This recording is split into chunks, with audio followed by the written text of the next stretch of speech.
always reminding you to record. Okay, I'm on. Recording's on. Thank you. All the preamble I actually went into off screen before we started recording. So just basically very big welcome to everybody that's heeded the call to be here for the 11th of September.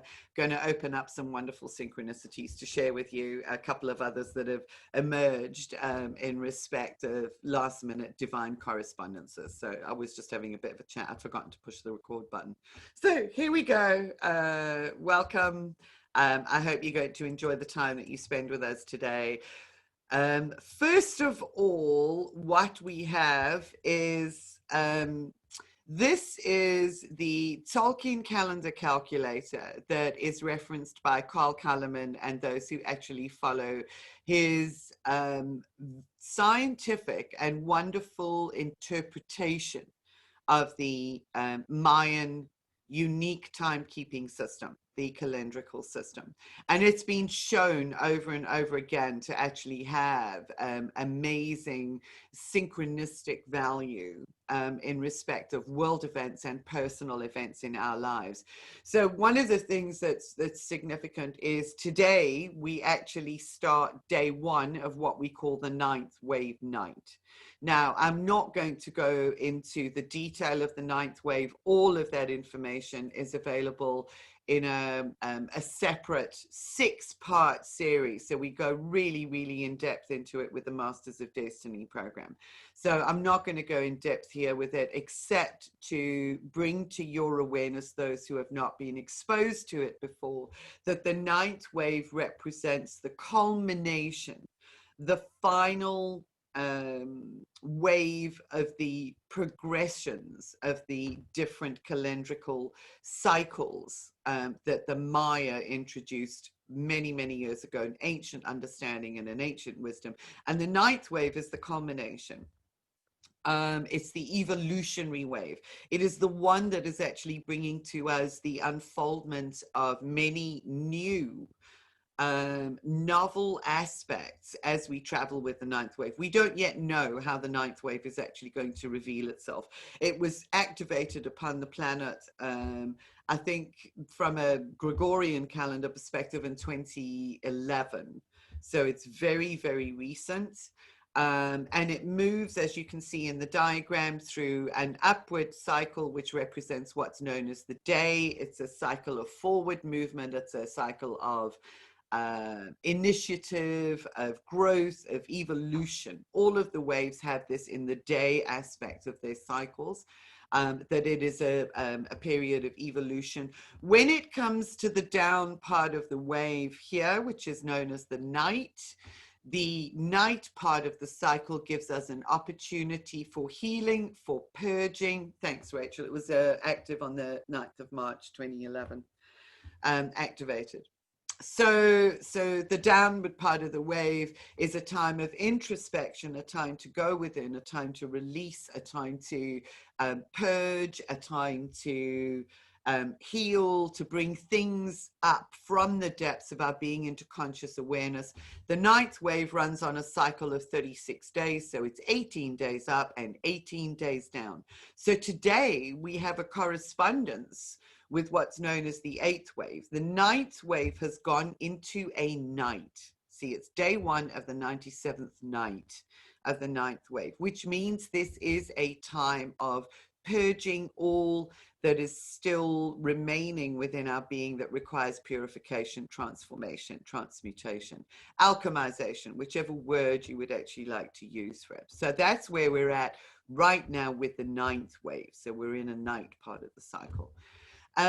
We are, however, on day one of the 12th day of the 8th wave, and it's the 8th wave that precedes it. And this is directly related to waves upon waves of awakening during the upward daytime cycles of the 8th wave. So this is where we're at the moment, and I'll give you a little bit of a rundown of the qualities of the 8th wave that we really need to be aware of.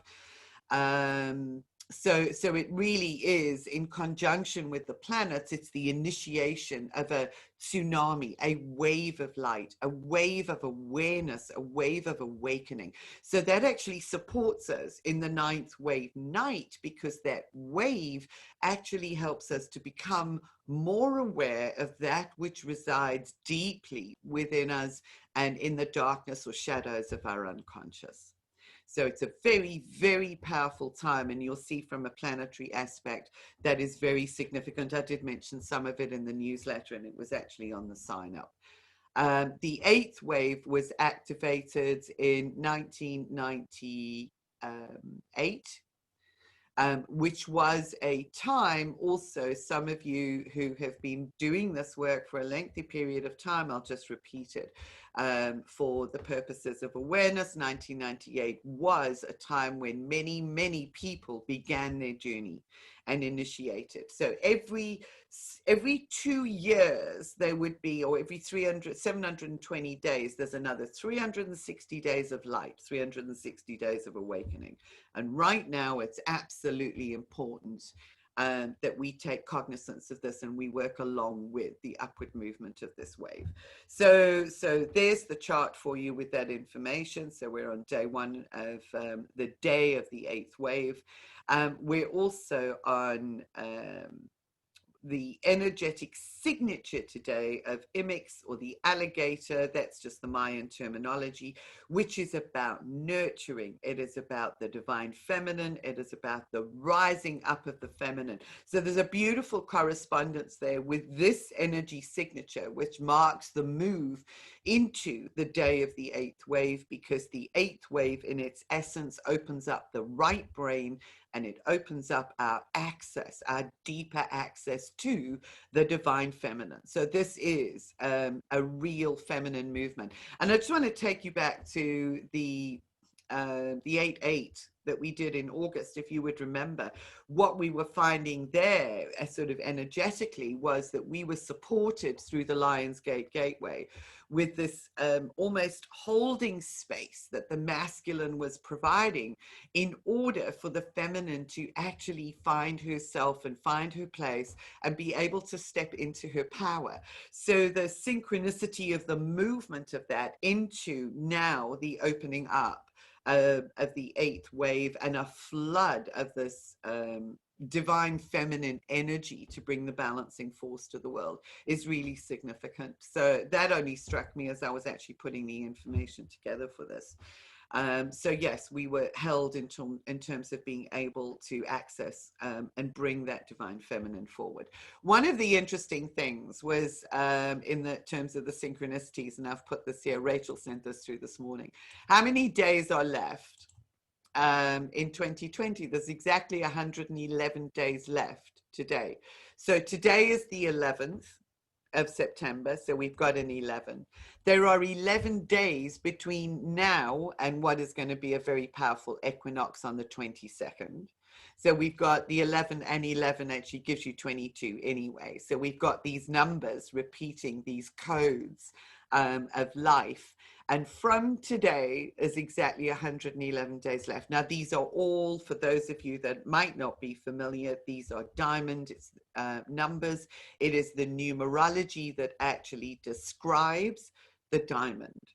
So we stand at the gateway of an influx of diamond light through our beingness that we can focus like a laser into the planetary matrix, into the environment, and we can stand firm in that energy. So I hope that makes a bit of sense for you. It was just really wonderful when I saw all of the 11s, you know, it's sort of the 11, it was 11-9-22 because it's 2020. So it was 11-9-22. 9 is completion. Completion and beginning, it's that switch over point, which is also brilliant. So a really important month. And then, of course, the 11 days gap, because the equinox is on the 22nd instead of the 21st this year. So it was all the synchronicities coming into play, which was just really beautiful. Okay, I just wanted to share this with you again. You might remember I did actually share this in the 8-8 Gateway, and it's a photograph that was actually taken by Solara Anani. in 2009, and it was what she calls, it's the 1111 gateway. She's been talking about the diamond of the unseen since the 1990s. That was one of the first books that she actually wrote, was the 1111 doorway, where she speaks about the diamond and the diamond energy, and it's the diamond of the unseen. And here's a beautiful photo that she took on the 1111 gateway, prime diamond numbers, and here you've actually got the outline of the diamond actually manifesting in her photograph of the sunrise. And we're talking about the sun rising in the east in respect of the eighth wave at the moment. So it projects that diamond. And we know from a structural point of view and from a sacred geometric point of view is that our sun is octopolar. Our sun holds the code, the blueprints for the octahedral energy form. So this is only presented in 2 dimensions. You can actually see 2.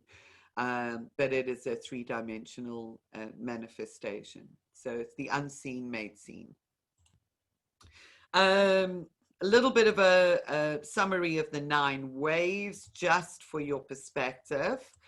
And here we have from the first wave, which was really initiated at the beginning of time, kind of the birth of the planet, that was activated 16.5 billion years ago, which was the initiation of life through the manifestation of matter upon the planet. The second wave brought with it the encodings and the information for life in the form of sentient life, plants and animals. So there we see that was 820 million years ago.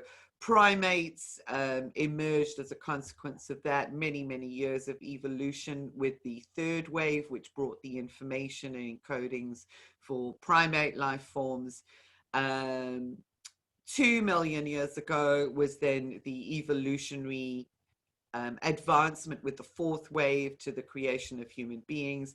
The fifth wave, which we speak about, the fifth wavers are represented by all of the indigenous cultures. The Aboriginals, the Native Americans, the Native Africans, all of those 103,000 years ago, that represented the birthing of culture. So all of these are, each of the waves are discussed and worked with in a lot of detail in the Masters of Destiny program. So I can only say to you, if you want to know more, it's obviously Carl Cullerman's book. We made, through the work that we did, additional correspondences with each of the waves, and it's really well worthwhile working with. So the sixth wave, 3000 BCE, just over, that brought with it the information for the organization of societies into what we might think of as higher civilizations, the Egyptian cultures, the Sumerian cultures, a lot of those that emerged during that time. I know that we can go into a lot of background on that in respect of planetary hijack with less than benevolent forces that also became evident through that time, but there is a lot of evidence of advanced technology and higher civilizations at that point. The seventh wave brought with it, that was 1755, that was marked the beginning of the Industrial Revolution. So that is marked by an information wave which initiated a huge expansion in technology. And that's pretty evident if you go back to some of the marker points in respect of the daytime movements of that wave. But the sixth wave is every 394 years. The seventh wave shifts from day to night every 19.7 years. We are currently in a night of the seventh wave. So it's dark shadow use of technology. This swings up into its next daytime cycle in correspondence with the 8th wave in a day and the 9th wave in a day in 2032. And that's when we really see, you know, sort of this sort of blinding light and positivity manifesting in really profound ways very, very quickly. So what we are doing at the moment is we're actually building the information for that through our conscious alignment with the advancing eighth and ninth waves. So I hope that makes a bit of sense for you. The eighth wave shifts from day to night every 360 days. So it's a 720-day cycle. That brought with it the digital revolution. So it also brought with it massive, massive openings of the right brain, of creative thought, limitless thought. It's really a very, very interesting time, but still very polarized.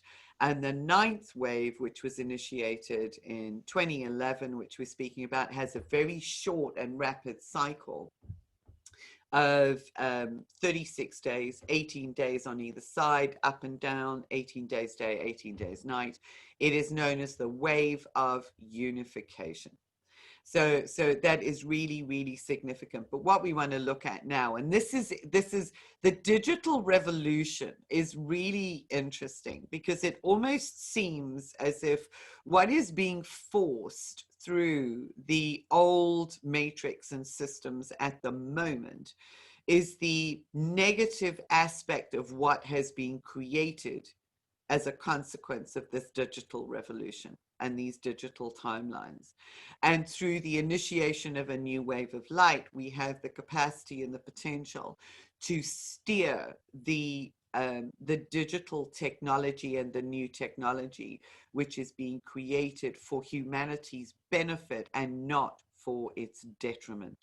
So it's really, really important that we view this and work with it in an appropriate way, because right now, what they're trying to do is to push through that negative, impactful technology through the use of, we got to be careful about the words that we choose, but nanotechnology that will actually change our biology. And the last thing we need is any change and any adjustments to our biology that is artificially induced. We want a natural biological change through the unification of the ninth wave. And a rewiring through the eighth wave, which then gives us the capabilities of thinking, feeling, questioning, critical thinking as an individual that is not, what's the word? Not supplemented by artificial inductions or artificial directions. So I think you kind of get the idea. So that's where we are, where we're at. We're at the beginning of a new daytime cycle of the eighth wave and into the night of the ninth wave, which is prime opportunity for purging, transforming, and healing. So here's just a bit of a summary for you. The overall characteristics of the eighth wave is that it was initiated 1999 approximately, wavelength of, so it's between 98 and 99 because you've got the pre-waves, wavelength of 720 days in total. It is the opening up and the shining of the light onto the right brain, which receives the light. And that's why so many people have been waking up. It's been a build-up since 1999, and now with the planetary aspects, it's really pushing things forward. It does, however, leave the left brain in the dark, and this is where we found in the spiritual community a lack of capacity and ability to be able to think critically using the left brain. When we actually open up and balance our energy fields and work within the diamond, we maintain an opening into the left brain. So it gives us the ability to both intuit and question and discern. So both of those capacities are actually needed. In the spiritual realm, unfortunately, there's been a lot of emphasis and focus placed on the light of the right brain as being the only one that's actually important. It is the lead that it's equally as important to remember to be able to maintain almost a scientifically questioning capacity, which comes along with the left brain. The pre-wave of the eighth wave was, the dates were given as 1986, and the harmonic convergence, as it is known, took place in 1987. So there's a very strong timing association and correlation there. It is a polarized wave, which means it is still in duality. We're still dealing with light and dark. We're still dealing with positive and perceived negative as well through the polarization of this wave. It's the digital revolution, and you really look at it and you see that this is where the internet and digital technology really took off from the late 1990s. You know, what we had before that was just really minimal in comparison. It's been growing at an exponential rate ever since. It also brought with it huge economic and financial inequality, and you can see that being exacerbated more and more and more through the use of technology to diminish the input and the value of human beings. And this is where our alignment with the ninth wave is so important, because it helps to restore balance to all of that. So it's important to bear this in mind. It's not all, you know, sort of sunshine and roses. We need to be aware of the downside, if you like, the adverse impacts of this particular influence. It brought with it novel spirituality and opening up to the psychic environment, which is both positive as well as negative, or challenging. It's polarized.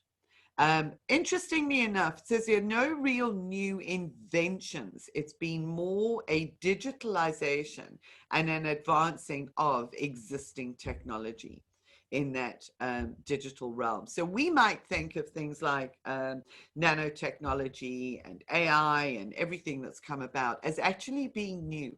What we don't know is that so much of that technology was actually developed prior to the initiation of the eighth wave. That all existed and has existed from about the 1950s and 60s. We, as the average person, only became aware of it and had access to it from the late 1990s, but it all existed prior to that. So the developmental work took place as part of the technological developments of the seventh wave, the preceding wave. So very, very interesting to put that into perspective. So no real inventions in that respect. It's just creative ways of being able to work with the technology that has been created. It's a strong visual aspect that comes along with the wave. It's a stimulation of the visual cortex. This is where we actually see more and more individuals preferring to watch the spoken word as opposed to reading, and allowing the written word to actually integrate with both sides of the brain, in a sense. So there's been a strong focus on the visual transmission, the visual media, as a consequence of the eighth wave, and we see that with the advancement of Netflix, YouTube, etc., etc. There again, we had movies. We had the capacity to create, you know, sort of moving pictures and what have you. So all that's happened through the eighth wave has been an advancement of that original technology and bringing it up to date in the digital age. So it's not new, it's just been reworked for a different medium. Reawakening the feminine, planetary shift, which is a polarization from the west to the east. And that's really what Sean Caulfield was referring to when he said the light rises in the east. And this is it. There is the light of a new dawn, which is rising in the east. On the fifth day, we actually saw the iPhone introduction. During each of the days is when we see new things coming through, or what appear to be new things. And the fifth night, which was 2008, we experienced the recession. And all of these things were actually forecast by Carl Kalleman as a consequence of his understanding of the working of the waves through the human psyche. Each one of these waves impacts out the way that we think, impacts our mental processes, it impacts our physical biology because of the upgrades that it actually brings. So right now we've got this rewiring that's taking place with the brand new ninth wave that actually exists. And through the new day of the eighth wave, it's a massive upgrade that we are going through and experiencing. I just love this because it's just something worth remembering for all of us, because there's been a strong focus on that through the original spiritual modalities and healing modalities that have been developed in the last, or come about in the last 20 odd years. So people don't need to be saved or rescued. People need knowledge of their own power and how to access it. And that is a real ninth wave quality. The eighth wave opens them up to a realization of their power. The ninth wave guidance guides people with empowering connectivity to that inner power that they actually hold. So always worth remembering that. The chat room's very quiet today. Are you guys just taking all of this in as it's actually coming at you? Are you getting it all, or is it just enthralling?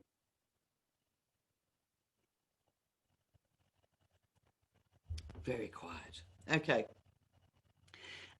Let's remember the gifts of the eighth wave, which are many. Yes, immersing in it. Thank you. Varied manifestations. There's a lot of novelty that comes through with the eighth wave, which is great. It's a higher frequency than the previous wave, so it does bring with it rapid change. And that is something to hold onto, because that is what we want to experience through this really challenging timeline that we are seeing trying to be made manifest. And it means that we have the capacity through our own alignment, through our own embodiment, to be able to change the trajectory. And that can happen pretty quickly. Okay. In the same way as the pandemic was thrown at us and actually initiated a lot of change very quickly, so too can the light of this new dawn bring about positive change in a high frequency environment, and very quickly. It brought with it the eighth wave advancement of the Eastern Asian superpowers and contributions to the global economy. I'm not going to go into too much detail there. It also brought with the migration of Eastern spiritual practices to the West. So light of the East in the Eastern hemisphere, if you like, from the Far East and the Middle East, things were actually brought out, the conduits, the doors were open to the West. Rachel says, I think it puts things into perspective now. Our journey is there to see. Yes, absolutely. Yeah, you can look at it again from a different perspective. And I think that's the beauty of having the opportunity to go back and revisit some of this, as well as that in hindsight, it begins to make even more sense. So because of the focus on the right brain and the feminine, it has, in a sense, been very favorable to women, politically, educationally, and in the corporate world, etc. It's by no means perfect. Yeah, Hillary, absolutely. The effect of Uranus, the high frequency rapid change. You will actually see that the planetary aspects synchronize so beautifully with the actions and the timing of the waves. And that's what really is an amazing correlation and some beautiful correspondences that we find through working with the waves. So we're not flailing about, it's organized. Yes, absolutely. Reawakening to the divine, to the truth of ourselves, the truth of who we are, recognition of the spiritual component to life. And that's the first step towards the integration of our true self, our whole self, if you like, is first of all the recognition of that spiritual component. So the eighth wave day always brings with it an opening and an opportunity, which is why it represents this a new tsunami of awakening. It is cosmic, expansive, multidimensional, and highly intuitive, which is one of the gifts. think about this in terms of the expansiveness, because right now as well, we have Jupiter coming out of retrograde going direct, and Jupiter is the planet of expansion.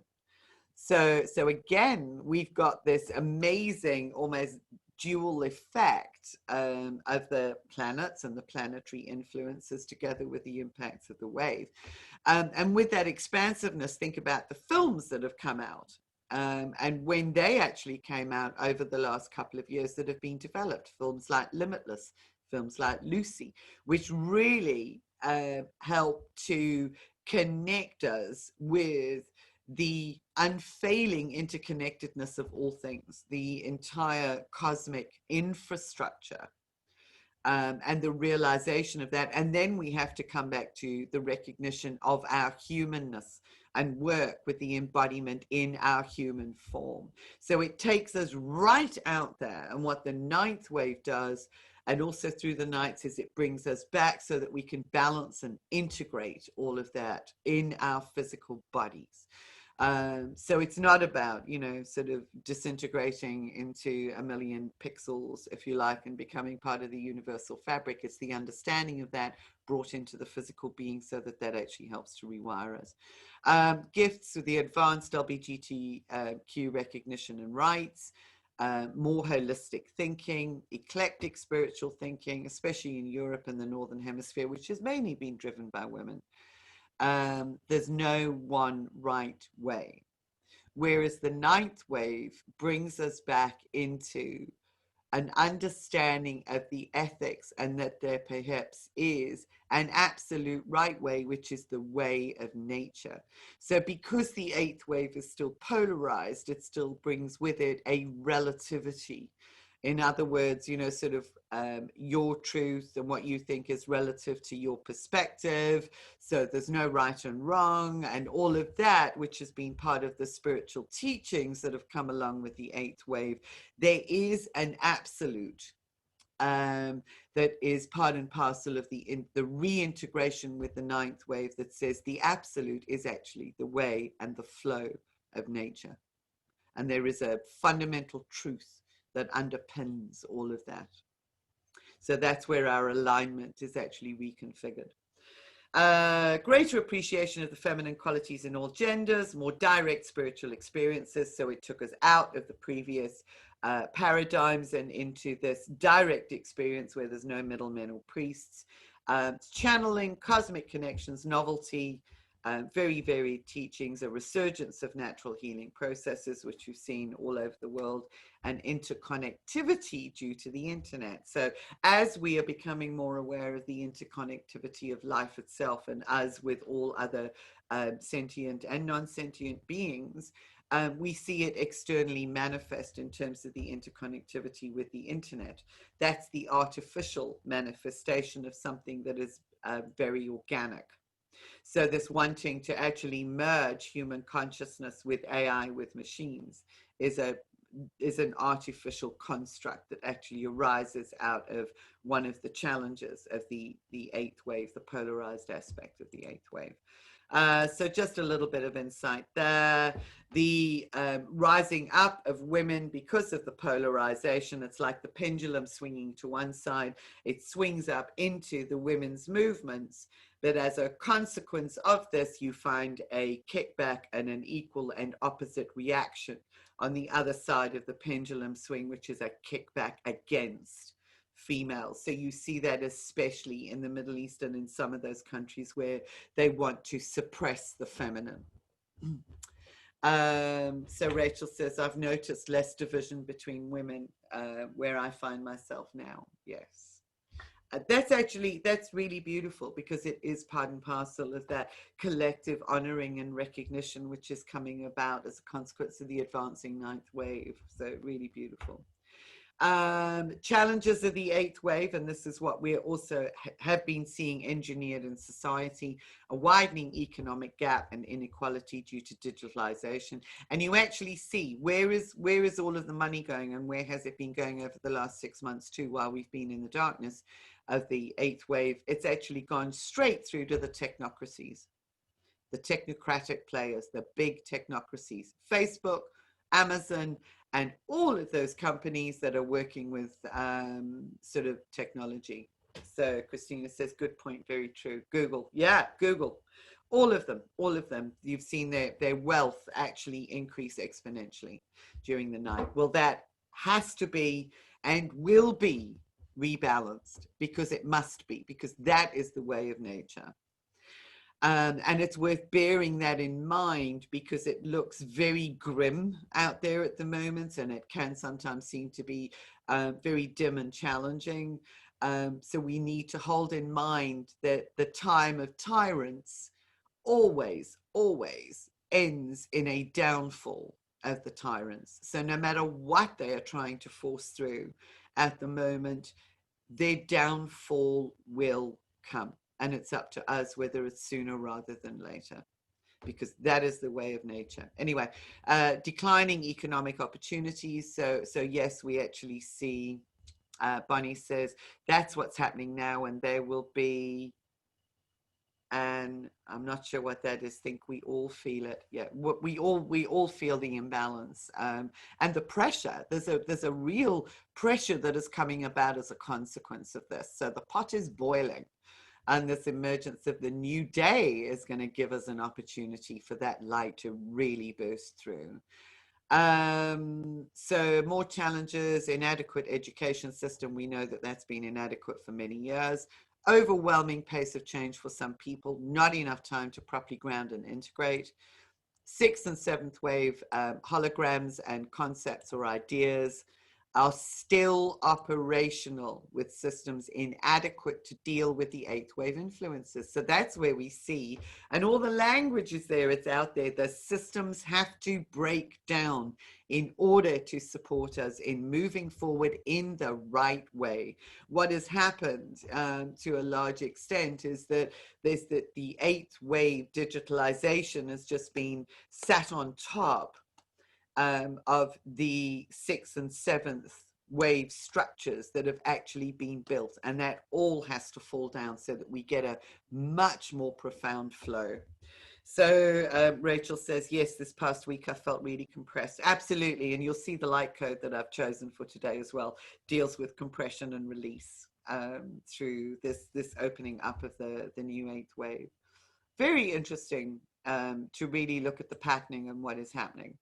Addiction to digital technology and brain changes that go along with that. That is a challenge. There are a lot of addictions that are happening with the youth because it's not being appropriately used or worked with.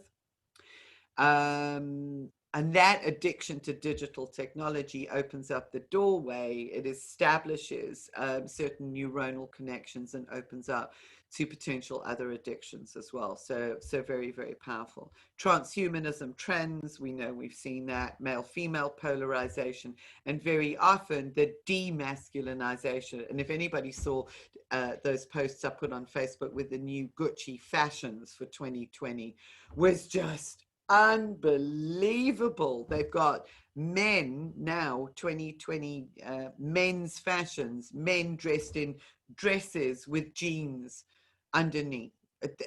They've got female wigs on and looking as if they're wearing, you know, one of Granny's old suits.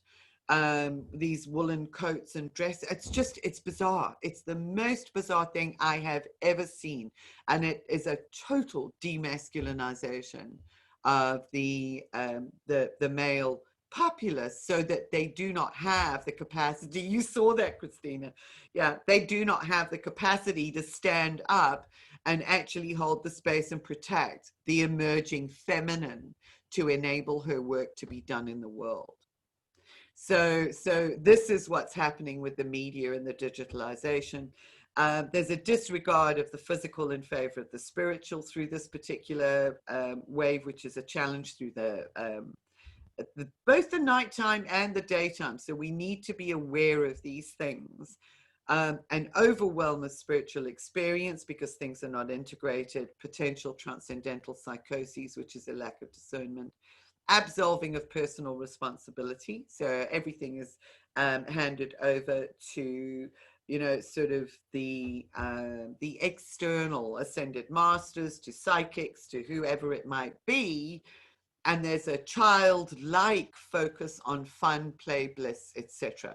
Now, that is all well and good, but when that is the focus to the exclusion of personal responsibility and taking informed actions that are required in order to bring change out into the world, that is detrimental. So it's a double-edged sword. We need to be aware of that. Conflicts with authority. So yeah, haven't we got that at the moment? We've got the authoritarian aspects of the seventh wave and the old guard, and the conflict of those who are waking up at a rapid pace, almost coming head to head with everything. And limitlessness without boundaries. And we need both, which is where the rebalancing effect is absolutely necessary.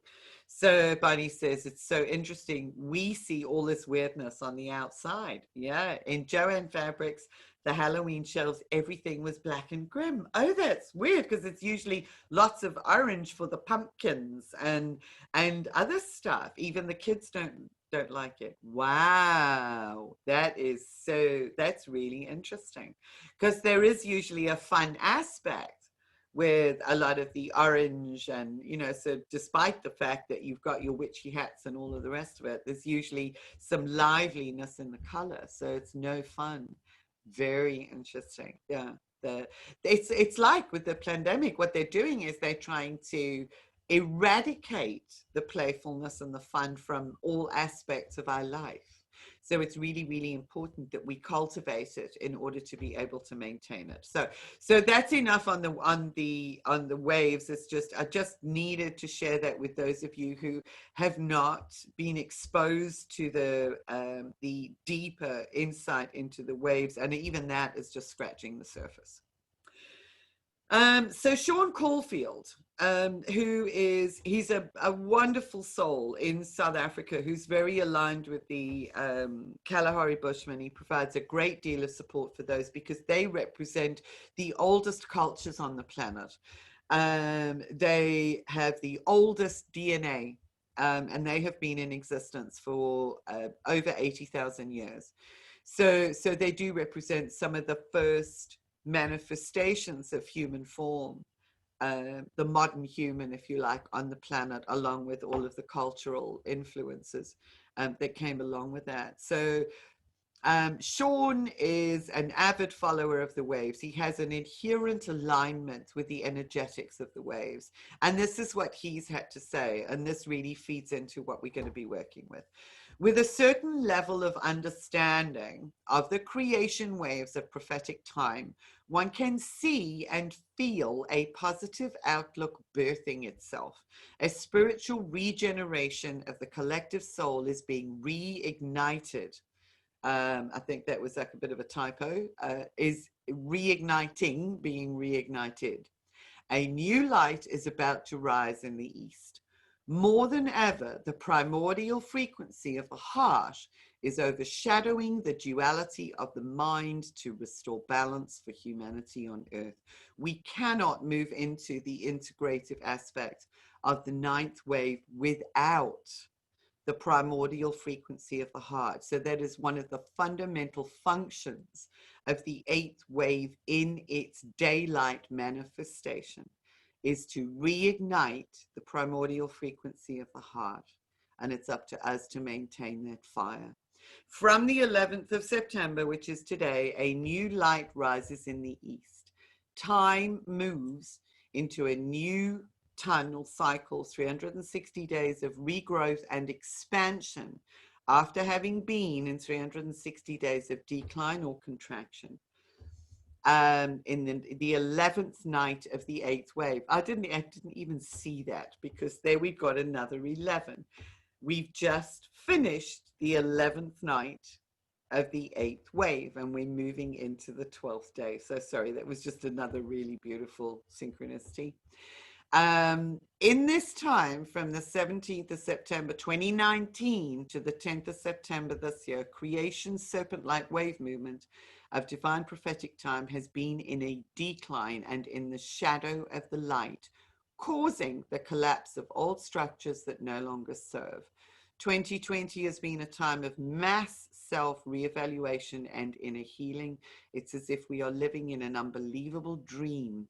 In our reality now, we can hardly believe what is happening. That's externally. But we are about to awaken and be given a new stimulus to overshadow our old stuck mindsets. So that's really what we're releasing and working through in this process, is the discharging of more of those old mindsets to move us into a powerful manifestation of the new day. And interestingly enough, from the 17th of September last year, it was in October that the event 201 was actually, and you guys have probably heard about event 201, was run as a test exercise. And that went live 2 months later. But it was the what to do, what society would look like, leadership, etc., in the case of a pandemic. And that took place in October of 2019. And then we went live with the supposed pandemic. So there is an illness, but it's not what we think it is. There is an illness, but there is not a pandemic. And I think it's really important that we hold onto that, because the hoax is part and parcel of the old structures in the last 12 months, desperately trying to do whatever they can to hold onto what is about to crumble. It is a house of cards, and the truth, the light of truth is shining on that house of cards in incredible ways. And that's why I actually put those 2 documentaries in the last newsletter. I would highly, highly recommend you guys watch them, because it is absolute facts that are being presented which highlight the distortions and the lies of the last 12 months, and even further back than that, but what has actually driven the events that we find ourselves facing at the moment. So Rachel says, yeah, humanity is awakening from a dream spell. You can feel the power in these words. That's Sean, absolutely, because he's so beautifully aligned. And beautiful diamond light codes, which are part and parcel of this awakening. And of course, I love the image here, because that's the tree, which is the symbol for the tree at the center of the universe, the tree of life, and the toroidal field, which we know is the toroidal field of the heart, and the innate connection that we have. And it is the tree of life from which all of the waves emanate. So beautiful alignment just through the utilization of that image. Okay, I'm going to try and speed this up. I don't think I've got too much more to go through. So Sean further says, this is not something the mind might understand or believe. In fact, the immature aspects of the mind hold on to the shadows of doubt, because it is bound in the duality of the brain that has taken the consciousness of our soul off center from the shadowless light of the ancient heart and its pure diamond light frequency of flawless intention. The diamond light you can actually think of as the light without shadow. It's the shadowless light. The pure piercing clarity of diamond light does not cast a shadow. It just simply illuminates everything. It banishes all shadows. So this is what he's referring to, and that is the shadowless light of the advancing 9th wave. The heart works with the timeless frequencies of oneness and wholeness, and this is what aligns us to our true destiny, the destiny that the primordial intention of the creator of divine time conceived the universe by. We got okay. The renewed growth. Oh, there's been a switch over in photos. Says your picture isn't in the host anymore. Oh, that's really strange.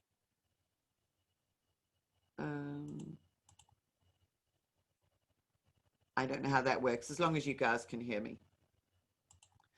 The renewed growth will be given even more stimulus when both the 8th and the 9th wave move into the light on the 29th of September. So on the 22nd, we have the balancing points of the equinox, And exactly 1 week later, on the 29th, you've got the daytime of the ninth wave congruent with the daytime of the eighth wave. So you've got a really powerful correspondence there. Let's just have a look. As long as you can see what I'm reading, that's fine. This coincides, here's another planetary correspondence with Saturn ending the retrograde, which was March to late September. So Saturn is still in retrograde. Jupiter is actually turning direct, so we've got expansion. Saturn is all of the karmic resolution and all of the healing. So here we've got the night of the ninth wave. So we've got the healing element that goes along with that. Saturn represents also the god of agriculture, founder of civilizations and of social order and conformity. So this releases many more of the population from the binds of conformity. So it's just amazing stuff going on. Sean says, my understanding is that Saturn will go forward to bring great change on a collective level, and the forward movement is initiated on the 29th. The ebb and flow of creation collapses time in 2020, and 2021 will see new growth. So there you get the idea. Does that make sense to you all, even those of you who haven't been exposed to any of the information about the waves before? Because to me, you know, it's like you can really feel, see, and relate to it. So we got yes, thank you. See what's happening in relation to the waves of creation. It's playing itself out in our environment. And when we can understand that, we understand that those waves are not stopped. They cannot be stopped. They're going to keep on coming. So we have beautiful, wonderful opportunities to bring the light through our being and into reality. So it's up to us what we do. Thank you for the comments, everyone. So here we've got in a little summary, embodiment is key. Therefore, there is a huge focus at the moment on the physical body. Rachel says you can feel the forward momentum. It's unstoppable. Yes. And this is really significant as well, because with the forward movement of the eighth wave and the opening up into the psychic realm, we really need to place a great deal of importance on the strength and the capacity of the physical body to be able to integrate this. There's a lot of people who say purification of the physical form through using raw foods, eating this, eating that, and sort of prescriptive, what's the word? But yeah, prescriptive diets for ascension or for whatever else they may want to use the term for. However, what is really, really important is that different people have different biologies that are changing in different time frames and in different ways. Humanity as a whole is not at the place where we can fully receive and make the most of all of the nutrients that we need purely from one form of food. Animals are part of this evolution. No matter what and how we see things out there, the animal kingdoms, are part and parcel of this, and they give up their life force in order that those who still require nutrients from that food source are able to access it. So that usually carries with it an incredible amount of judgment. I'm just laying it out there. There is no one plan fits all right now. There's not. There's too much change. It's biological change. It is physical change. And there are times when we need different qualities and aspects and nutrient streams to nourish the changes and the alchemization that we are going through. So what I'm going to say to you is use your own discernment with whatever you feel is needed, and whatever it is that you do imbibe into your body, do it with an honoring and with a knowing of the perfection of that cycle of life. So that is what I would suggest. It's all in the approach that we actually take and hold that space. So Jupiter turns direct on the 13th. With a huge focus. So that's 2 days' time. Huge focus energetically on truth, trust, transparency, and clarity. And here we see through those videos that I actually sent you in the newsletter yesterday. If you watch those, you will see an incredible amount of truth coming out, clarity, and absolute transparency. And it's like more and more people. Here we've got a couple of celebrities as well, mainstream celebrities who are starting to speak out, even on the mainstream media. So it's one by one at the moment, and it's easy to pick people off when it's one by one, but the momentum is building. It's absolutely beautiful. The truth will come out. It has to, because that is the way of nature. So it's an incredibly expansive phase. It may be physically and emotionally uncomfortable and scary at times. Yes, with what we've been faced with recently, with the threats to physical life, with the American elections, with all of the stuff that's actually going on, it's scary at times. And we have to acknowledge that and admit to it. You know, there's no point in denying it. It is, but we can admit that we're scared, and then we can bring ourselves back to center and move through it. Rachel's just said, yeah, those people that are speaking up are very strong voices too, and they are. Yeah. So this is the integration, time of integration of all of you, your true self, and more. So it's all of you that has been caught behind in all of the old timelines up to this point of humanity's evolution. And at the same time, we are beginning to integrate even more of who we are. So there's a lot of new energy that's also coming in. So it's all of you and more. So it's a very powerful time. Dismantling the walls of the box. I love this. I heard this phrase earlier and I thought this is great. It's about dismantling the walls of the box and integrating with all of reality. And that's what we're doing. Our diamonds, remember that wonderful expression I've used before about your diamond being the aspect of self that breaks down the firewalls. So it breaks down our internal firewalls and it breaks down the external firewalls of the matrix. It's shedding and parting ways with, it is transmuting, it is harmonizing with and purifying the parts of you that are still in the box. So that's really what we're bringing everything together through this time. And I loved, there was a lady in the UK used a phrase the other day, it was Rachel Elnor when I watched her video, and she said, we are dismantling, we are pattern disruptors. And when we do something different, when we think different, when we align with this wave and we bring it through as light, we become pattern disruptors, which means that that pattern, which is trying to be laid down as a blueprint, actually cannot be maintained. So really, really interesting. We are the pattern disruptors. And we're really poking holes in the fundamental foundational layouts. So no matter how scary it is, that's what we're doing. Dissolving all the old worldviews, emptying out so that we can expand.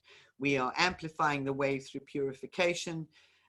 This time is about leaps of faith, strong intuition, remembering that after the winter comes the spring, after the night of the 8th wave, after all of this trauma of the last 12 months, etc., after winter always comes the spring. Honor this as a rite of passage, so we don't go into the full-blown light, the heat of summer, the what have you, for another couple of months yet, but we really are initiating what we do now matters. It is about water and flowing. So that was the language that I used, and that was the image that I got, that it's a tsunami. It is a wave tsunami that we are generating through this 8th wave initiating. And Jupiter in her going direct is about lots of, more of, opening up. It's about big stuff. So whether that big stuff is the attempted imposition of the big stuff of control, we know what that means. It could also mean it's the big stuff of liberation and renewal. So it's either, it can go either way, but it's about expansion. We are all doing the best from where we are at and it's important that we honor the process and each other. And really important. And I like this image. It's the one I used on the webpage for this, so you can actually see the connections actually coming in and being shared out and interconnected with others through the heart. So it's a true heartfelt connection. So comment here says, I'm feeling like I'm being asked and invited to step through the greatest fears I've felt in this lifetime. Rachel, I agree with that. And I think that is pretty much something that we can all relate to. Because that's what I have been finding. My body has been doing some really interesting and unusual things. And yet I found when I have been confronted with something and I have had to stand in my truth and not back down in order so that somebody else can feel safe with their insecurities. And I had to do it yesterday, which was really, really, really interesting. And I was called pig-headed and a couple of other things. And that I was threatening other people who were afraid, that it was what I was doing was threatening to other people. And I went straight back and I said, I am not the one who actually has made them feel afraid. If I actually stand in my truth and stand for what is right, there is no fear in that. And that is what I am showing them. There is no threatening. There is nothing threatening about what I'm doing. I said, what has resulted in that fear that has left people feeling threatened by anyone. Yeah, they feel uncomfortable. And I think that's exactly what happened with this opportunity. I said are external forces. But what I found very interesting is that previously in this lifetime, if I had been faced with a situation like that, I would have felt it almost as a kick to the gut, to the solar plexus, and it would have felt extremely uncomfortable standing in my truth, and being able to make my point in a way that did not diminish the other individual. Yeah, physically I felt that discomfort. Yesterday I didn't, and I went, this is really powerful and positive. So I think, that's therein is an example for all of us. And it doesn't mean being evangelical and preaching about what we know and understand. It's just when we have that opportunity to do it. It's awesome. Christine does a good job. And Rachel said, our light is being felt and it's making other people feel uncomfortable. That's exactly it.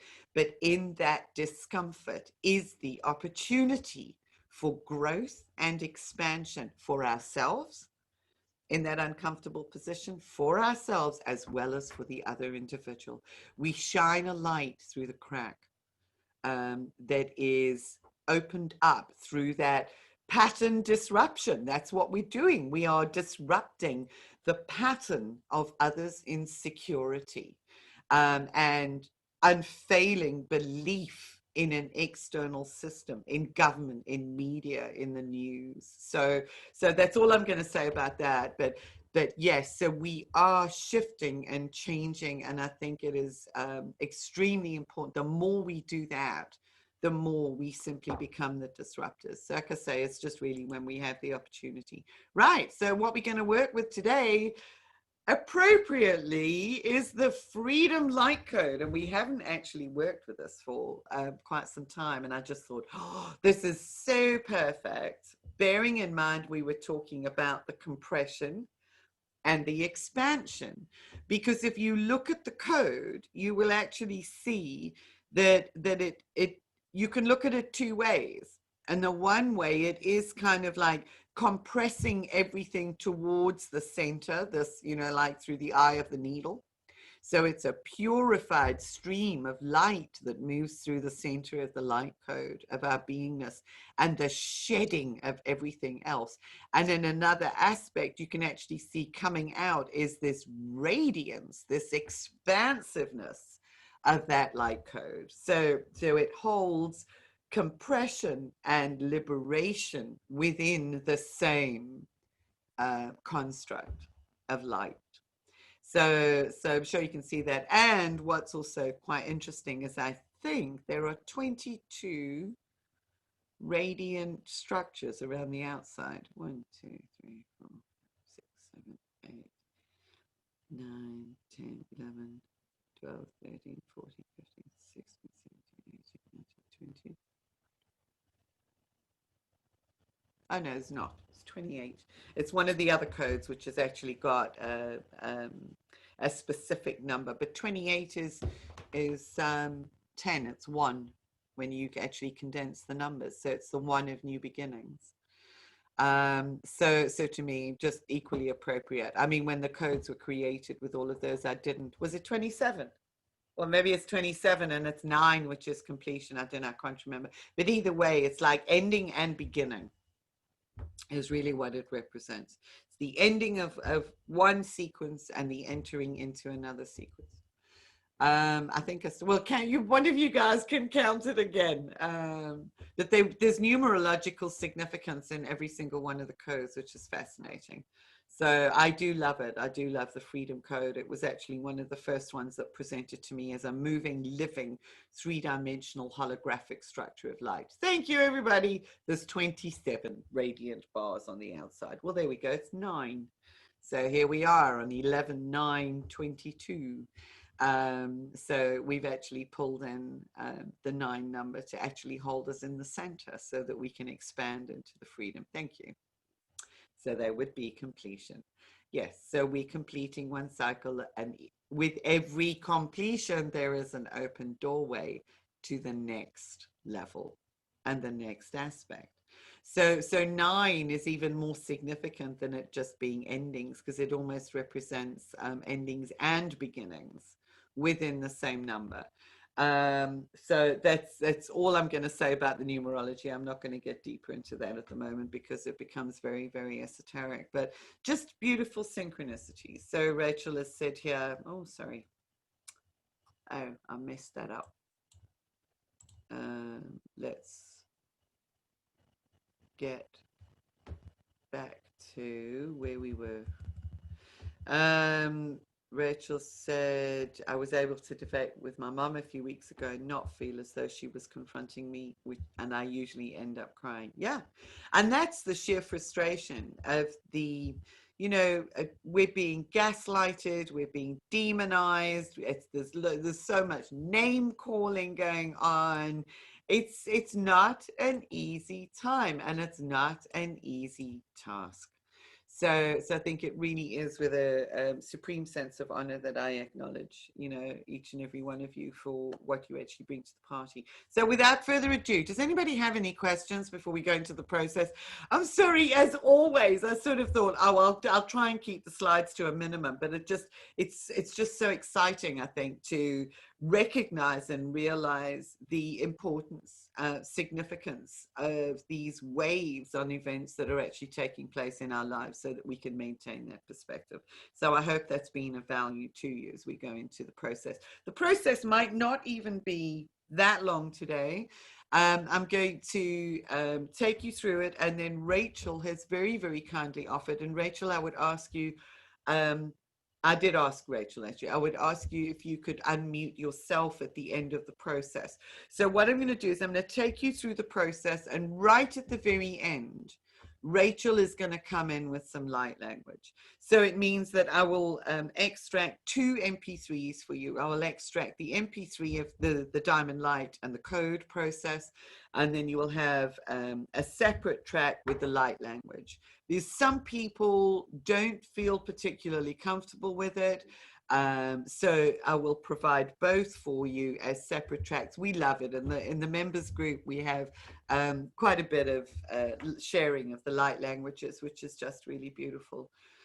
So I'll just do it that way for you all. That's how we'll play it out. So any questions? I'm just going to have a drink because I know I've been yakking.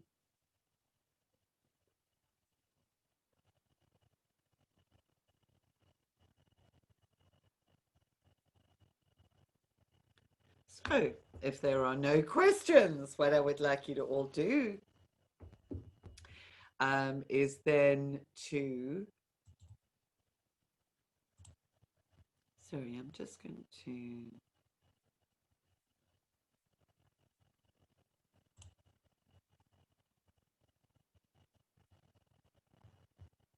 okay. So I'd like you to make sure that you're comfortable, feet flat on the floor. If you can, just gently close your eyes and just begin by taking a long, slow, deep breath in, as always. Allow your mind to sink into your body, to be aware, be fully present within the physical form, aware of your breath and your breathing and its impact on the entirety of your body. Just be fully present in your beingness as you breathe and watch your breath.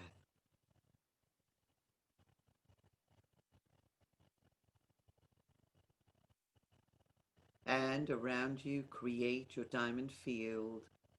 You will know the alignment of your diamond with its center point at the base of your spine, the pyramid pointing up to the soul star above your head and the earth star below your feet, extending out equally in all directions.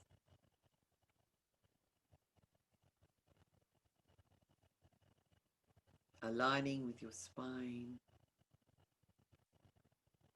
and with a beautiful, stable central core column of light.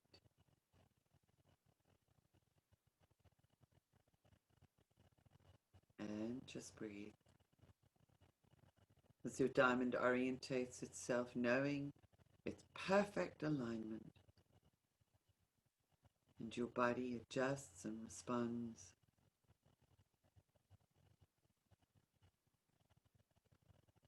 And your mind calms as everything softens and yet stretches, readies itself for expansion. In that softness is the opportunity and the gift of expansion.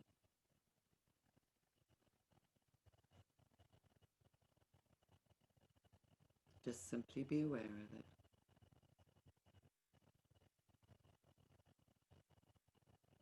And as your breathing expands, your diamond literally begins to breathe with you, pulsing in and out with your breathing.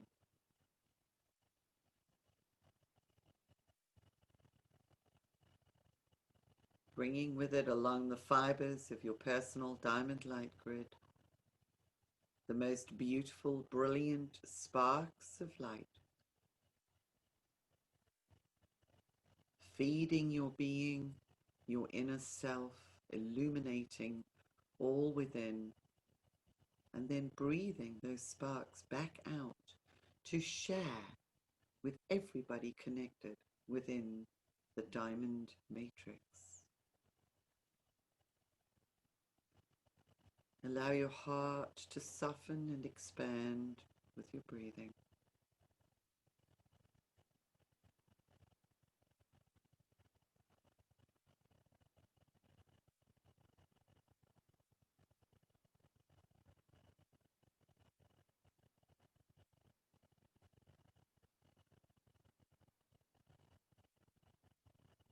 And take your attention up to your soul star energy center above your head, the top point of your diamond, your beautiful sacred octahedron. And within the soul star, which is swirling and shimmering with a golden light, you witness a form beginning to arrange itself three-dimensionally.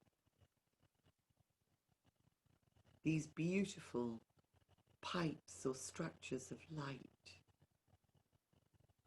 simply move and coalesce to create what you can see if you look up towards your soul star. You can see that it's a three-dimensional freedom light code, glowing as the most brilliant, mobile, living structure of light. And just for a moment, while it swells in your soul star, or your energy center above, watch it and connect with the consciousness that it is pulsing down into your space, into your mind, on its beams of light.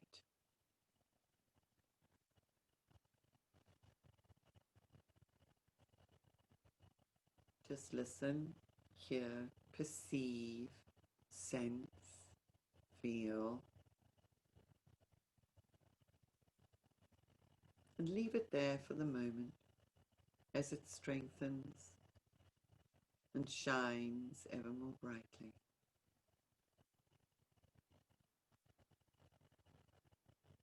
And for every single one who is participating on this call, whether live or joining in remotely, just imagine now that you are standing, forming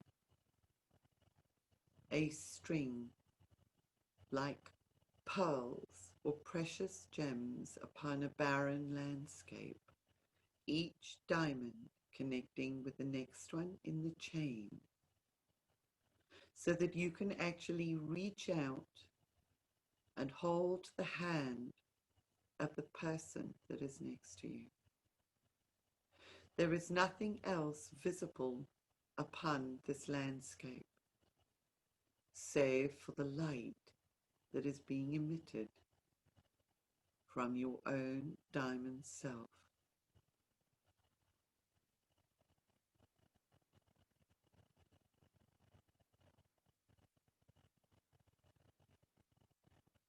And your consciousness is able to look down upon this chain of life and diamonds and see what almost looks like a string of fireflies, beautiful lights across the surface of the planet, beautiful glowing lights in the midst of incredible darkness.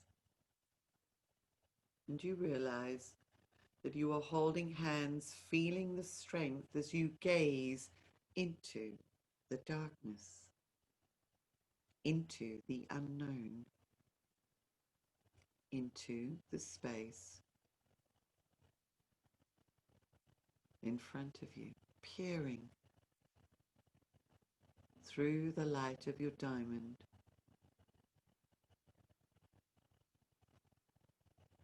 You can feel and you are aware of the heaviness and the compression of this darkness. And yet you stand firm and confident and strong in your connection with all of the other diamond beings that you are connected with.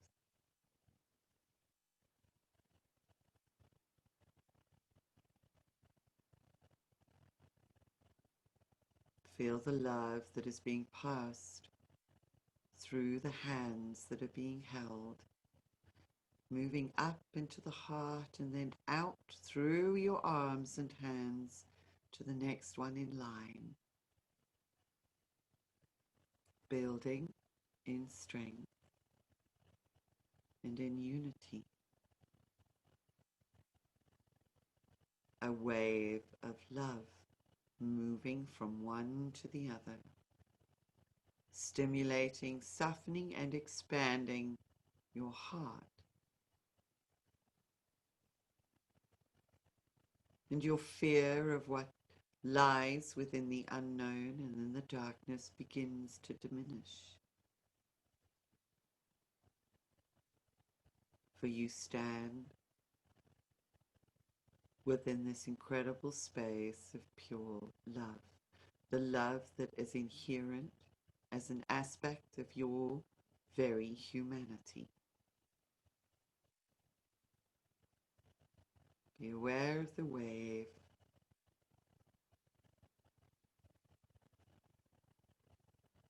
As you share the love.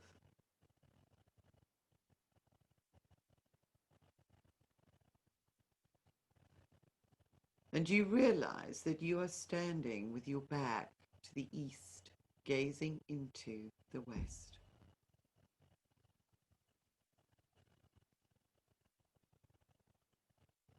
And from behind you, you feel the first of the warming rays of a cosmic sun emerging over the horizon. Just very tentative rays of sunlight, of awakening. And there is a warmth that pierces your diamond and pierces your space as this light and the first rays gently emerge over the horizon.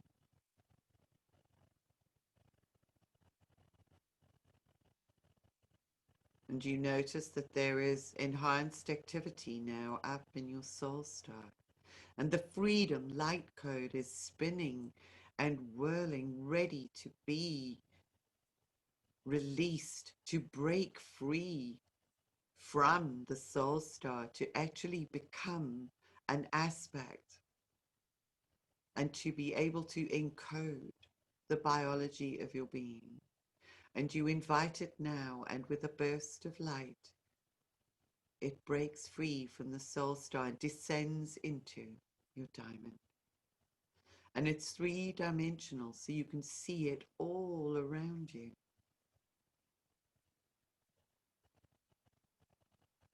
And immediately, there is a burst of light which is transmitted from your diamond to the next. And there is a wave of light beginning to form that you can now pass from hand to hand. The code is centered and takes up its place, filling up your diamond.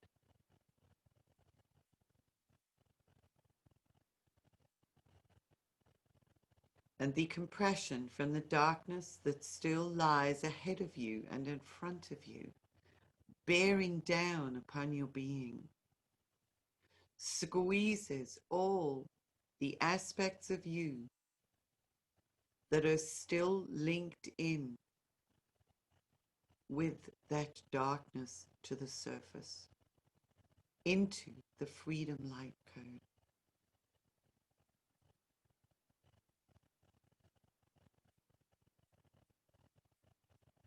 Bringing them into the golden light of love.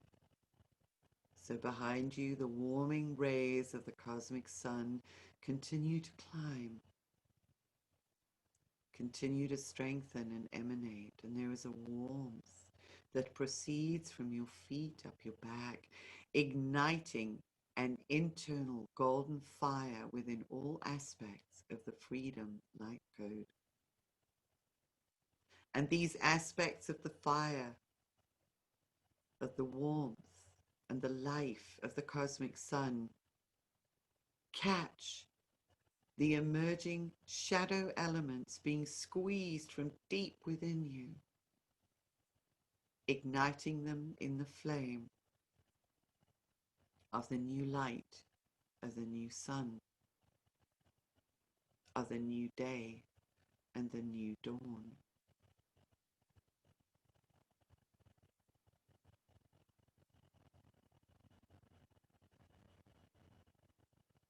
And all that is transmuted passes through the light code into the very center of the keyhole as the light behind you builds in intensity. So you can almost feel a pressure from the front and a pressure from the shadows, but a building of the light behind you. What lies within the shadows cannot withstand the advancing light of the new dawn.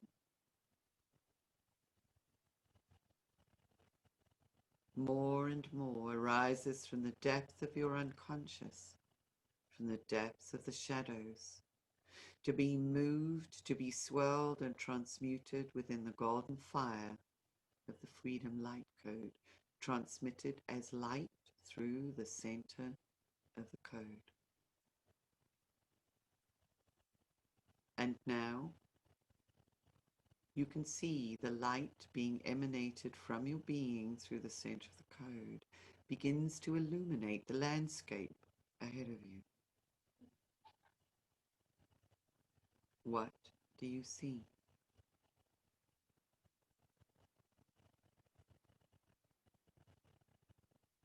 The pressure from the darkness recedes before the advancement of the light, before the advancement of the bearers of this wave of light.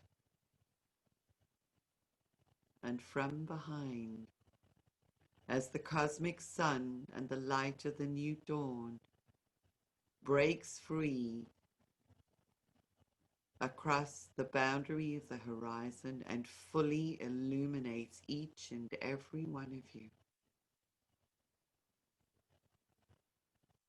there is an intensity within your being that is held by the strength of your diamond and the Freedom Light Code. And the building light shining through the center of the Freedom Light Code, all of the restrictions of your being suddenly bursts out in a swirl of radiance around you in all directions. And now you become the amplifiers. You are like magnifying glasses, seeding the liberated light of the new dawn through your cleansed beingness and through the Freedom Light Code. The light filtered through the Freedom Code carries with it the blueprints, the holograms, and the encodings of liberation into the landscape ahead of you. And now you begin to walk as a unified group into the receding darkness. With each step that you take, the illumination becomes stronger. You are an ineffable, indestructible wave of pure consciousness. You carry the dawn of the new day forward. Just take a look as you continue walking hand in hand with all of your fellow diamond souls supported on either side, and watch what happens in front of you as you continue moving forward with this strength and amplifying the light that shines. What do you witness in respect of the structures, in respect of the impositions, in respect of that which desires to control you? How far can you, as a unified wave of light, push back against and into the darkness? What is happening with the people that cross your path?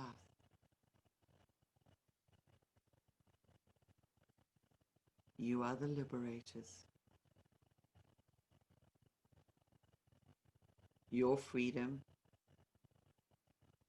is and represents the freedom potential of others.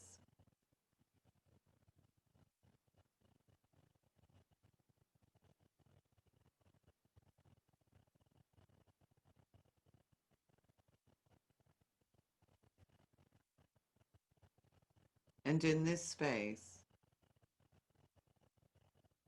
be aware of what emerges beyond the field of darkness. With the liberation, take a look at what is liberated within people and others in respect of creative gifts and opportunities. What life do they then seed and sow into the surroundings? Just be a witness as you hold this wave of light.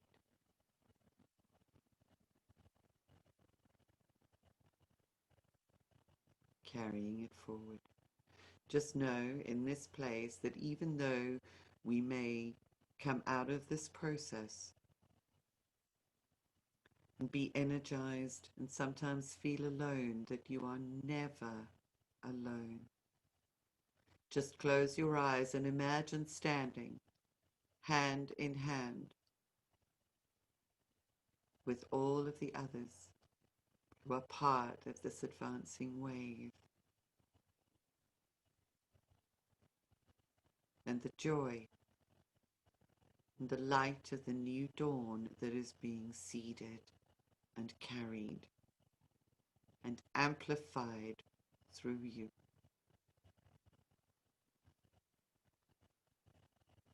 In the full light of the new dawn, this is all you need to do, and to follow with trust and guidance and faith, and in the truth of your own being. Follow the path that is laid out before you. For you now notice that even though everything was in darkness, you were not afraid to take the first step. And very often in life, and with the circumstances we are faced with, it is only when we have the courage to take that step that the future rises to meet us, that the path reveals itself, one step at a time. You walk in trust with the wave of a new dawn behind your back, supporting you and illuminating the path for you. Let the amplification continue building.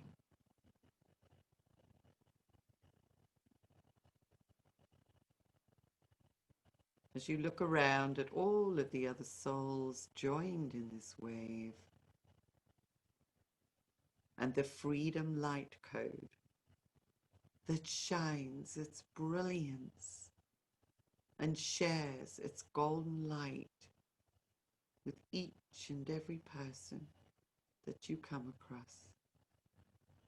It begins to pulse, almost seeming as if it constricts and expands within your diamond, breathing with the inherent breath of the universe through your diamond. And each in-breath constricts and each out-breath opens up the code to allow more light through your being. Just be aware of the physical nature of your body, expanding now as you breathe in and out, holding that code in your field, squeezing and expanding. That's all you need to do.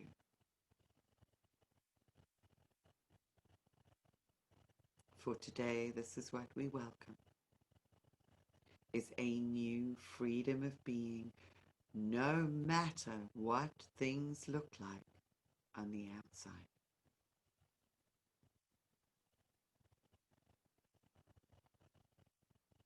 Hold that strength. As you take a deep breath in, just extend your gratitude to each and every soul each and every precious diamond who shares their space with you within this indestructible chain and wave of light. Just send your message of gratitude through your heart along the chain. Be aware of the wave returning as the gratitude is then cast right back all the way along. Ebb and flow of love and honoring.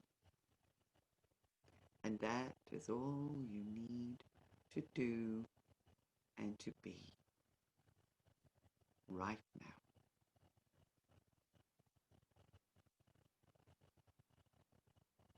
And in this space,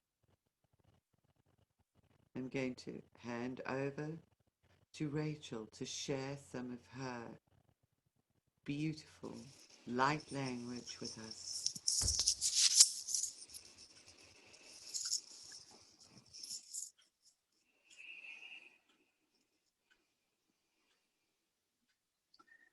Naiwe te akahana ia tu ishaka. Mahanot o ishahana ia ki hatu e. Anayawe te amakuea ni hia te shuku. Ni te aka at oe shamaha. Analaya ki atu oe shahamaya mihi kutu shinaka a.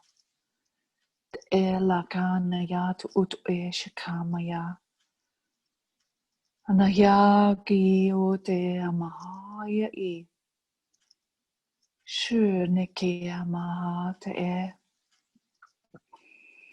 Amahia no goya te shuku te maka te oishana ali I te Ama ut ue shaka ana ut ni te oishana ka.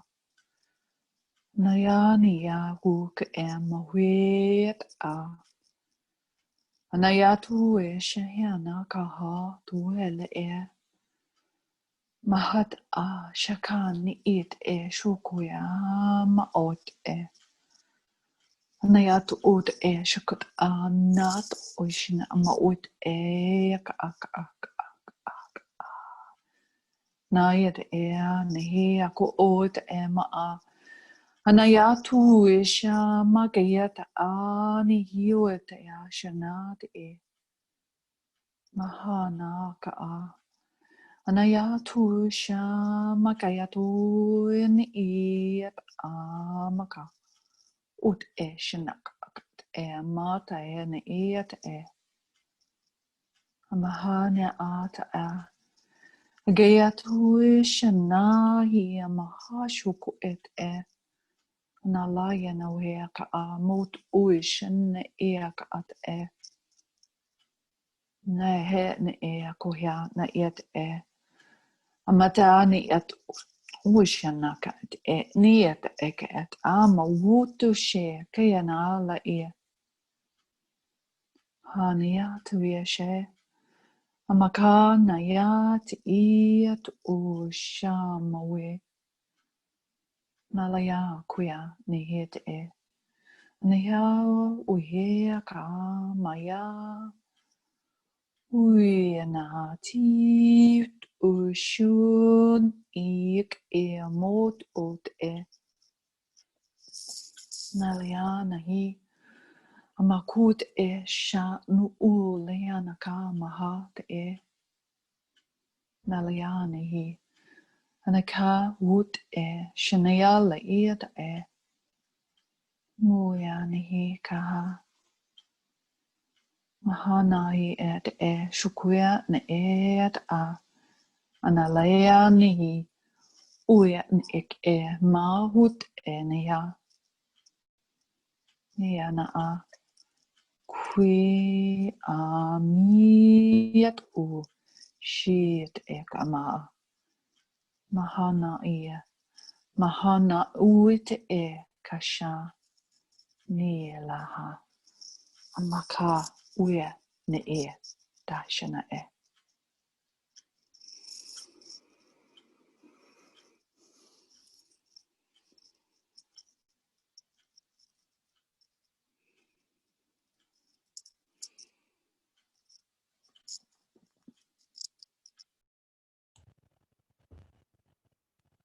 Okay, everybody.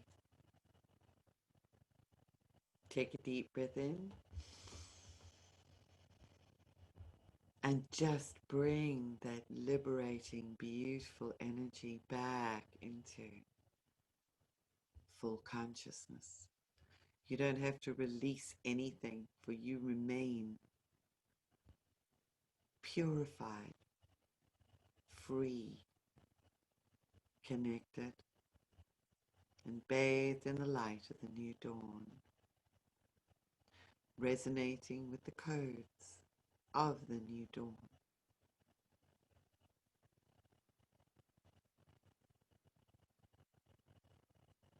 Deep breath in as you breathe out.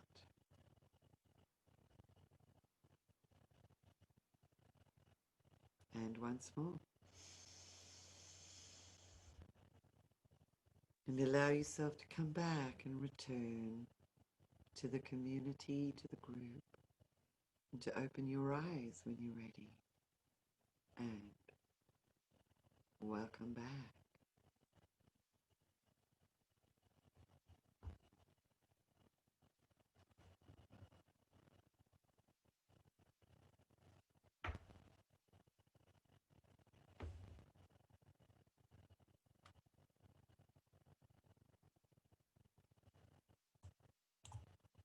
Okay, so it's not a huge group today, so welcome back everybody. So if you guys would like, I can unmute you all that we can just have a chat about that before closing off, rather than doing it in the chat room.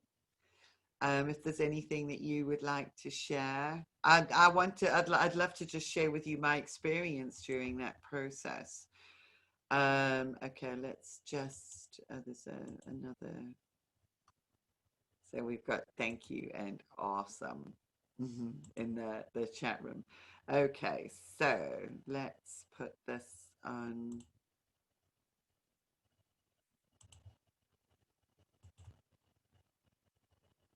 Oh, I need to stop the screen share, sorry. Then we can come back to the gallery view. That makes it easier. How are you all doing? Would any of you like to share your experiences? I'll tell you what I saw with that freedom, which was quite fascinating, was as we were standing in this wave and the light was actually moving forward and illuminating everything, I could actually see what looked like just dereliction, it just derelict buildings and cities. We as a group were huge beings who were actually holding and carrying and advancing this wave. And all of the people that I could see, they were doing two things. There were those that were coming towards the light, and there were others that looked like little mice who were running away from it as fast as they possibly could. But they looked, and what I was seeing with it looked grotesque. They looked not human. And it was like that light, they were so afraid of the light. And yet there were others being triggered and ignited and just so grateful and lighting up as they were coming into contact with it. And that felt really profound. And then the light language and the codes just felt like it was being seeded into the collective. That was my experience. So I don't know if any of you have anything that you would like to share on that. I think you can unmute yourselves. So we've got a great experience. Bunny says, felt many shifts as the process went on. I saw the light and illuminating swords as a group growing and joining, and the light grew. Yes, that's it. Those who were being triggered by the light joined the group. They actually joined the wave and actually amplified the wave even more. So it was an exponential growth in respect of that impact. So yeah, does anybody else have anything? How did you find that? Anything else they'd like to share? can I just share something that I've been Yeah. carrying that light code with me for a number of years on my, you might not be able to see it. It's on my phone anyway. Yes. That's it. There it is at the background. Oh, that's amazing. So it's been working in your field for a long Yeah. time. So Oh, I would do the same. What a good idea. Yeah. yes. Great. Yeah. So that to me is a really wonderful way of working with them, because if you actually have the image, you can use it as a focus tool, and then it's continually reprogramming your body and bringing its information in through the optic nerve. I've got this one as well. That's the opening. Can you see? Oh, sorry. Happiness. That, Is I it the saw happiness that one? I That couldn't one was think. happiness. Yeah, I saw it. I recognized it. Oh, went black. Yeah. That's why. Yeah. That one. Yes. And that does. I mean, I look at that and it always makes me smile. I always think of, you know, butterflies and just happy. Yeah. And that's how I felt the whole experience. It just felt so wonderful and happy to be together. Yes. And stronger together. Yes. Wonderful. We are. That's exactly. Yeah. Thank you, Hilary. And that's what we found through the Golden Diamonds members as well. Is that we just coming together, you know, sort of every now and again we have a real whinge session where we just complain about everything because we really need to get it out. But it's so beautiful to be able to come together, to be in each other's light, to be in each other's energy, and to begin to reinforce that potential into the new. So yeah, I hope you'll join some of the Golden Diamonds. I'm going away for a week, so that's the reason It'll I be can't the join following one. Yeah. It's wonderful. Thank you. Julie and Rachel, I just want to say thank you. And that was an amazing experience. I feel like, I don't know if that, just hearing the light language to me, it just reminds me of the Latin language, right? Yeah. But it was a great experience. I'm just entering this world, and it was nice to do that with everyone and get that experience. And just want to say thank you. And that was awesome, especially since I'm just learning. So it's great to be with like-minded people and entering the next level. Well done. Thank you, Monica. That's fantastic. Thank you so much for joining us. That's wonderful. Really 10 minutes. I'm just going to have a call. Who's that? Is it Christina? Maybe. I think Oh, so. it could be. Yes, it could be. Yeah, there was Christina. So, Marilyn, you said you have to go. Oh, you missed the activation. You missed the process. Oh, we're really sorry about that. You'll get the recording. So it was beautiful, and as always, Rachel, the light language was beautiful. I decided to draw during it, and I did. And then I usually can get a little message. So I love it. I feel so peaceful. And for me, it was a beautiful addition to to Julie's process. Yes, it's a nice addition. That's exactly. It goes well together. Yes. wonderful. Thank you, Christina. And thank you, Rachel. Because it was just earlier today, I just got hold of Rachel and I said, would you mind? It just feels right. It feels like it would be very appropriate for today, for this session. Everything just feels really lovely right now, doesn't it? I don't know about you, but it just feels like light and happy. Yeah. Can I just share something before everyone else does? Because what was really interesting was not long after you asked me, I saw 11:11 on my phone and I did a screenshot, and so I put that on Facebook. But also I went for a walk with the dogs and I went to this beautiful field, and in the distance we've got all the hills, and the field, I mean it's huge, it's fields really, and it's surrounded by oak trees, and they are next to one another all the way around. And I was thinking, when you were doing that, and I was thinking of the oak trees, because as I went round, there were 3 that were together, and there were 2 larger ones and a smaller one in the middle, and it was almost as though the middle one was their child. It was really interesting, and I was singing to them all, and talking to them. And as I went round, there was a really large oak tree, and I looked at it, and of course it's very windy today and the leaves are dropping and there's lots of brown leaves. And I looked at the tree and I could feel the connection into the earth and the stability and the wisdom and the, you know, and I was thinking, what has that tree seen over its lifetime?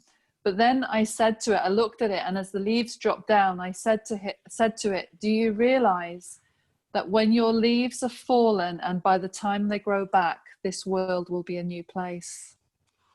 Wow. And oh wow, so I've it's just got like a real yeah, wave on that one. that's how it felt to me. And I was speaking light languages to the trees, and it was really interesting because, as you were saying, as we went forward in that wave, what I saw were almost like the people were laid down, and it was almost as though, I mean, I'm thinking about it now, it's almost as though they were, I'll say like Pompeii, you know, how they were frozen, but they were like they were encased. That's the only way I can say it. And as we went forward, it was like they burst open in colors, and their clothes were all in colors. And that's what I was seeing as we walked forward.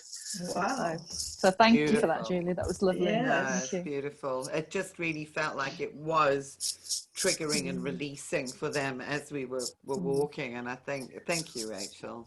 And I'm very aware as well, as you were and talking fun. before, about what Miko Asui said was be as nature. And that's our return into that remembrance that we are nature. We are part of everything. We're not separate, you know, and I think we've felt separate. I know I felt separate from this world for a long time. And even yesterday I was like, I could go home now. Thank you. What you've just said, I think, is really interesting, because that goes along with sort of part of the teaching as well, where I was saying earlier, there is an absolute truth. Nature is not relative. Nature actually is an absolute, if that makes sense. So there's not like every person, maybe things are right, maybe they're wrong, because there is nothing like that in nature. Nature is absolutely perfect and right. It is an absolute fundamental energetic that resonates with the frequency of truth. I don't know which other way to put it, so just excuse me. I can't find any other words at the moment. No, but that's as easy as it is. The resonance of truth. You don't have to complicate it more. Yeah, that's it. Yeah, thank you. Yeah, that's it. I feel the resonance, Rachel, of what you're saying, because the message I've gotten over the past couple of days and then before this was in this new frequency, as we are shifting to that, there is no fear. And if we think about nature, we can't be in the new earth with fear. And as you were saying, Rachel, that connection to everything, there's no fear in nature. It just, like Julie, you're saying, there's a truth, there's an evolution. It isn't that nature doesn't get out of control, but there's no fear. It's a natural process, no matter what's happening with it. True. Yeah, it's just the nature of things. And I think if we can also, one of the things that we might be able to do is to, if we have to sort of stand strong in a situation, is just imagine that we've got those individuals on either side of us, and just sort of reimagine yourself as part and parcel of that wave. It gives you an extra impetus and an extra strength. So if I can just share with you, there's a couple of comments in the chat room, which is from Claire. She says, thank you for the lovely process today, Julie and Rachel. Just feeling very peaceful and blissful too. Warm autumnal feeling. Beautiful. And Rosemary says, everything's been part of a long-term excommunication and separation program. Absolutely, Rosemary. Yeah.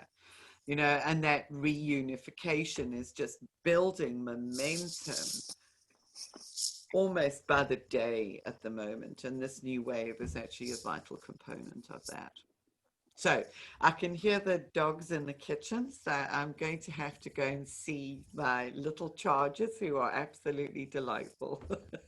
Thank you so much, Julie. Thank you. So thank you, everybody. Thank you. Thank you, everyone. Just thank you. Love you Blessings. all. Everyone. Thank you, Rachel, everyone. Thank you, Julie. Thank you, Christina. everyone. Thank you, everyone. Bye-bye. Bye. Bye. Bye. Bye. Love you.